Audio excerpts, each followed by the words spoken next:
CMR shopping mall మన BHEL circle లో మార్చి 20న energetic star Ram Pothineni గారిచే గొప్ప ప్రారంభం. వై నాట్ 175 అనే నినాదంతో వైసీపీ ఎన్నికలకు వెళ్తుంటే వై నాట్ 400 అన్నట్టుగా కమలం కాళ్లు కదుపుతోంది. అయితే దక్షిణ భారతదేశంలో కూడా కాషాయ దళం పక్కా ప్లాన్ తో అడుగులు వేస్తోంది. ముఖ్యంగా ఏపీలో బీజేపీకి ఫాలోవర్స్ ఉన్నారు, కానీ సీట్లు లేవు. ఆ లోటును భర్తీ చేసుకునేందుకు చాకు లాంటి అభ్యర్థుల్ని బరిలోకి దించుతోంది. ఈ క్రమంలోనే ఉత్తరాంధ్రలో సరైన ఎంపీ అభ్యర్థిని ఎంపిక చేసినట్టు తెలుస్తోంది. ఆ డీటెయిల్స్ ఏంటో ఇప్పుడు చూద్దాం.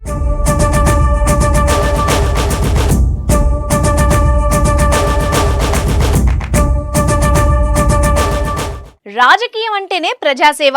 అటువంటి ప్రజాసేవ చేసే వ్యక్తి రాజకీయాల్లోకి రాకుండానే చేస్తున్నాడు. 2 తెలుగు స్టేట్స్ లో ప్రజాసేవతో ఎంతో మందికి ఉపాధి మార్గాలు అందించాడు. అంతటి ప్రజాసేవకుడు రాజకీయాల్లోకి వస్తే ప్రజలకు ఇంకెంతో మందికి మేలు జరుగుతుంది.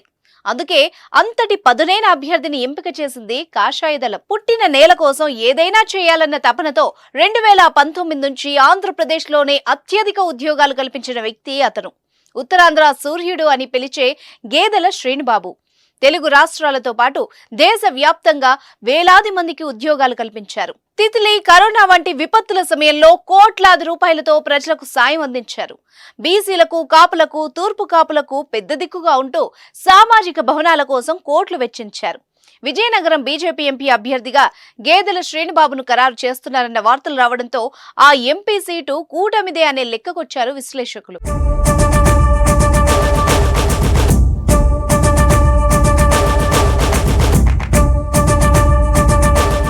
ఉత్తరాంధ్రలో బలమైన తూర్పు కాపులకి జనసేన ఒక్క టికెట్ ఇవ్వలేదు.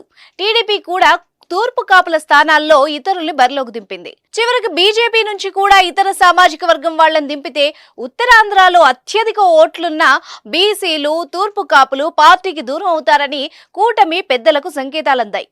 ఎన్నికల నోటిఫికేషన్ విడుదల రోజు వైసీపీ 2 ఎంపీలు, 7 ఎమ్మెల్యేల స్థానాల్లో తూర్పు కాపులకి టికెట్లను ప్రకటించింది. దీంతో బీజేపీ నుంచి తూర్పు కాపులకు అవకాశం కల్పించాలని నిర్ణయించింది.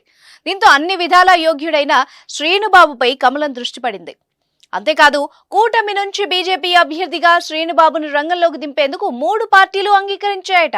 ఈ లోక్సభ ఎన్నికల్లో కమలం హ్యాట్రిక్ కొట్టబోతుండడమే కాదు, మెజార్టీ సీట్లు కొల్లగొడుతూ రికార్డులపై కన్నేసింది. 400 ఎంపీ సీట్లే మా టార్గెట్ అని పీఎం మోదీ పదే అంటున్నారు.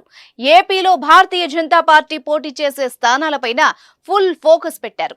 ఈ క్రమంలోనే యువశక్తి సదస్సులు, రైతు సదస్సులతో కోట్లాది మందికి చేరువైన గేదెల శ్రీనుబాబుని ఎంపిక చేశారు కమలనాథులు. ఉత్తరాంధ్రలో తమకు గుర్తింపు దక్కడం లేదంటున్న కాపులు, తూర్పు కాపులకు శ్రీనుబాబును తీసుకోవడంతో న్యాయం చేసినట్టయింది.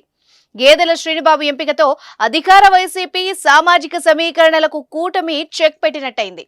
కేవలం కులం వల్లే కాకుండా శ్రీనుబాబుకు వ్యక్తిగతంగానూ మంచి గుర్తింపు, ప్రజల్లో ఆదరాభిమానాలు కూడా ఉండడం కమలానికి కలిసొచ్చే అంశం. యువనేత గేదెల శ్రీనుబాబును ఎంపీగా రంగంలోకి దింపితే అసెంబ్లీ నియోజకవర్గాల్లో అనుకూల ప్రభావం పడుతుందనేది బలమైన వాదన. అంతేకాదు ఆనాడు గుజరాత్ సీఎంగా మోదీ చేసిన అభివృద్ధి చూసి దేశమంతా ప్రధానిగా గెలిపించింది. అదేవిధంగా ఉత్తరాంధ్ర ఎంపీగా గేదెల శ్రీనుబాబు నిలబడితే ఆ ఎఫెక్ట్ ఏపీ అంతటా కూటమి విజయానికి కారణం అవుతుందని అంటున్నారు ఎనలిస్టులు.